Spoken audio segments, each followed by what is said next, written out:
18 ضربه ركنيه. اسامه العزب باللمسه واحده عمل الكره العرضيه تطلع على حدود المنطقه توصل لاحمد داوودة. احمد داوودة عايز يعمل فينت ويعدي، عدى والله بمره ناحيه الشمال ولكن رجع مره ثانيه.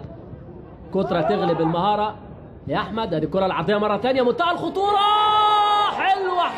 حلوه جوه جول، حلوه هدف اول حماده يحيى عملها والله النادي المصري عن طريق اللاعب حماده يحيى ورأسيه ولا اجمل.